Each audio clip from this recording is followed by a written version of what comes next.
guys, welcome to golden sparrow vlogs. So తమిళ చూడగానే మీకు అర్థమైపోయి ఉంటుంది నేను ఈరోజు ఏం చెప్పబోతున్నాను. సో ఈరోజు నేను ఏం చెప్పబోతున్నానంటే నేను ఏ సీరం యూజ్ చేస్తున్నాను, ఏ కంపెనీ యూజ్ చేస్తున్నాను, ఎంత కాన్సన్ట్రేషన్ సీరం యూజ్ చేస్తున్నాను అనేది నేను ఈరోజు మీకు చెప్పబోతున్నానండి. సో నేను వైటమిన్ సి సీరం అనేది యూజ్ చేస్తున్నానండి. సో ఇంకా కంపెనీ ఎంత కాన్సన్ట్రేషన్, ఏ కంపెనీ యూజ్ చేస్తున్నాను అనేది తెలుసుకోవాలంటే వీడియో అనేది ఎండ్ వరకు చూసేయండి. సో వైటమిన్ సి అనేది మన స్కిన్కి ఎంత యూజ్ అవుతుందో నేను ఆల్రెడీ లాస్ట్ వీడియోలో మీకు చెప్పానండి. సో వైటమిన్ సి అనేది ఎక్కువగా ఉసిరికాయల్లో ఉంటుందండి. సో ఉసిరికాయలు అనేవి మనకు అన్ని సీజన్స్లోనే అవైలబుల్గా ఉండదు, అంటే మార్కెట్లో దొరకదు. ఓన్లీ నవంబర్, డిసెంబర్ ఆ టైంలో ఉసిరికాయలు అనేవి మనకు మార్కెట్లో దొరుకుతాయండి. సో ఇయర్ అంతా మన ఉసిరికాయలు ఎలా స్టోర్ చేసుకోవాలో నేను ఇప్పుడు మీకు చూపిస్తానండి. సో చూసేయండి. డబుల్ బాయిలింగ్ వెజల్ తీసుకొని ఒక గ్లాస్ వాటర్ వేసుకోవాలండి. వేసుకున్న తర్వాత ఇక్కడ చూపించిన విధంగా ప్లేట్స్లో ఉసిరికాయలు అనేవి పెట్టి ఇలాగ చూపించిన విధంగా డబుల్ బాయిలింగ్ వెజల్లోనే అరేంజ్ చేసుకోవాలన్నమాట. డబుల్ బాయిలింగ్ వెజల్ అంటే ఏమీ లేదండి, కుడుము పెడతాం కదా అదే. అది ఇప్పుడు వీటిని బాయిల్ చేసుకోవాలండి ఒక 15 minutes. తర్వాత బాయిల్ అయిన ఉసిరికాయలని నేను స్పూన్తోని వేరే ప్లేట్లోకి ట్రాన్స్ఫర్ చేసుకుంటున్నానండి. ఉడికిన తర్వాత ఉసిరికాయలు అనేవి కలర్ చేంజ్ అవుతుందండి, కొంచెం లైట్ ఎలోష్ కలర్లో వస్తుంది. సో ఉసిరికాయలు అనేవి కొంచెం అంటే మనం చేత్తో పట్టుకునేంత వేడి ఉన్నప్పుడే ఉసిరికాయలు అనేవి మనం ఇలాగ ముక్కలు చేసుకోవాలండి. కొంచెం చల్లారిపోతే ఉసిరికాయ అనేది గట్టి పడిపోతుంది, అప్పుడు ముక్కలు అనేవి రావన్నమాట, సరిగ్గా రావు. ఇలా కొంచెం వేడిగా ఉన్న టైంలోనే ఇలా చూపించిన విధంగా చేత్తో ప్రెస్ చేస్తే ఉసిరికాయలు అనేవి ముక్కలుగా వచ్చేస్తాయండి. ఉసిరికాయ మీద ఆల్రెడీ లైన్స్ ఉంటాయి కదా, సో ఆ లైన్సే అలాగ ముక్కల కింద విడిపోతాయి అనమాట. ఉడికిన తర్వాత మనం దాన్ని కొంచెం ప్రెస్ చేస్తే ముక్కల కింద వచ్చేస్తుంది. సో ముక్కలైన ఉసిరికాయల్ని ఇలా కలుపుకొని ఒక హాఫ్ స్పూన్ మిరియాల పొడి వేస్తున్నానండి. హాఫ్ కూడా కాదు, 3/4 స్పూన్ అనమాట.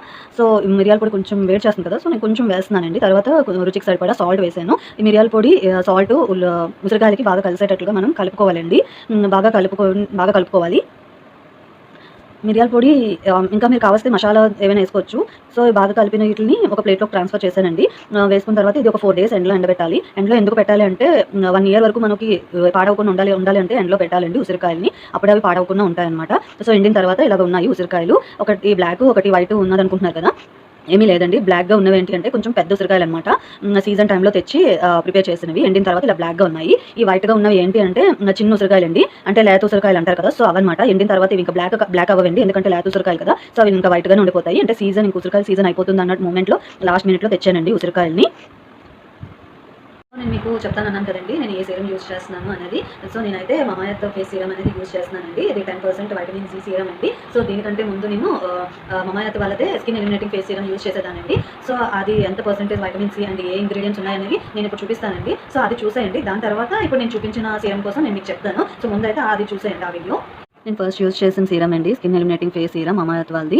ఇది వైటమిన్ సి అండ్ పసుపు ఉంటుందండి. వైటమిన్ సి 5% ఉంటుంది. పసుపు కోసం మీకు తెలుసు కదండి, అది యాంటీసెప్టిక్ అండ్ యాంటీ బ్యాక్టీరియల్ అనమాట. సో నేను ఫస్ట్ ఏ సీరం యూజ్ చేశానో మీరు ఆల్రెడీ చూసేసారు కదండి. సో ఇప్పుడు నేను ఏ సీరం యూజ్ చేస్తున్నానో ఆ సీరం కోసం నేను మీకు చెప్తానండి. సో నేనైతే మమాయత్ వాళ్ళది యూజ్ చేస్తున్నానండి. ఇది 10% వైటమిన్ సి సీరం అనమాట. సో ప్యాకింగ్ అయితే ఇలా ఉంటుందండి. సో నేను మీకు చూపిస్తాను ఎలా ఉంటుంది ఏంటి అనేది. ఇదైతే సో ఇలా ఉంటుందండి వైటమిన్ సి సీరం అనమాట, 10%. సో ఇలా ఇస్తారు. ఇదైతే ప్లాస్టిక్ కాదండి, సిరామిక్ అనమాట.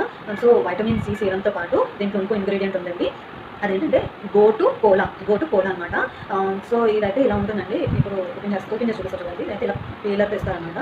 సో ఇలా పీలర్ ఇస్తారనమాట. సో దీంట్లోని వైటమిన్ సితో పాటు గోటు కోలా ఉంటుందని చెప్పాను కదండి. వైటమిన్ సి కోసం నేను ఆల్రెడీ మీకు చెప్పేసానండి లాస్ట్ వీడియోలో. సో ఇప్పుడు గోటు కోలా కోసం చూద్దాం, అది స్కిన్కి ఎలా యూజ్ అవుతుంది ఏంటి అనేది నేను ఇప్పుడు మీకు చెప్తానండి. కొలాజిన్ అనే ఒక ప్రోటీన్ ఉంటుంది కదా, దానికోసం నేను మీకు ఆల్రెడీ లాస్ట్ వీడియోలో చెప్పానండి. సో ఆ కొలాజిన్ అనేది తగ్గిపోకుండా ఇది గోటు కోలా అనేది చూస్తుంది అనమాట. కొలాజిన్ ప్రొడ్యూస్ చేస్తుంది. కొలాజిన్ అనేది ఒక ప్రోటీన్ అండి. మనం ఏజ్ అయిపోతుంది పోతే ఆ కొలాజిన్ అనేది తగ్గిపోతుంటుంది. దానివల్ల ఏంటంటే మన స్కిన్ అనేది లూజ్ అయిపోతూ ఉంటుంది అనమాట. సో అలా కాకుండా కొలాజిన్ని ప్రొడ్యూస్ చేస్తుంది అనమాట గోటు కోలా అనేది. నెక్స్ట్ అలాగే ఇది మన సన్ నుంచి వచ్చే యూవీ లైట్ వల్ల మన స్కిన్ డ్యామేజ్ అయిపోతుంది కదా, అలా స్కిన్ని రిపేర్ చేస్తుంది అనమాట, ఆ డ్యామేజ్ అయిన స్కిన్ని. అలాగే పిగ్మెంటేషన్ని తగ్గిస్తుంది. నెక్స్ట్ ఏమో రింకిల్స్ అంటే ముడతలో పడిపోతాయి కదండి, దాన్ని తగ్గిస్తుంది. అలాగే మనం ఏజింగ్ ప్రాసెస్ అంటే పెద్ద ఏజ్ వల్ల కనిపిస్తుంది కదా, అలా కనిపించకుండా చూస్తుంది అనమాట ఈ గోటు కోలా అనేది. నెక్స్ట్ మన స్కిన్ని మెయిన్గా టైట్ చేస్తుందండి గోటు కోలా అనేది, స్కిన్ని టైట్ చేస్తుంది. నెక్స్ట్ నేనైతే ఫస్ట్ లాస్ట్ చెప్పాను కదండి, నేను ఫస్ట్ యూజ్ చేసిన సీరం చూసారు కదా, అదైతే వైటమిన్ సి 5% అండి. ఇదైతే వైటమిన్ సి 10% ఉందండి. చూసారు కదా, వైటమిన్ సి అనేది 10% ఉంటుంది. 10% ఉంది. సో 10% వైటమిన్ సి అనమాట. నేనైతే ఇంక్రీజ్ చేసుకుంటూ వెళ్తున్నాను. నేను ఇప్పుడు దీన్ని ఎలా యూజ్ చేయాలో నేను మీకు చూపిస్తానండి. ఏం లేదంటే ఇది ఆల్రెడీ పీలర్తో ఇస్తారు. నాదైతే ఆల్రెడీ ఫేస్ వాష్ చేశానండి, ఏమీ లేదు, అంటే ఏం అప్లై చేయలేదు అనమాట. సన్స్క్రీన్ లోషన్ కానీ మాయిశ్చరైజర్ నేను అప్లై చేయలేదు. సో పీలర్తో కొన్ని డ్రాప్స్ తీసుకొని ఇలాగా ఫేస్ మీద చేస్తామండి. అలా చేశాక మనం ఇలా అప్లై సర్క్యులర్ మోషన్లోని డ్రాప్స్ని స్కిన్ అంతా స్ప్రెడ్ చేయాలి.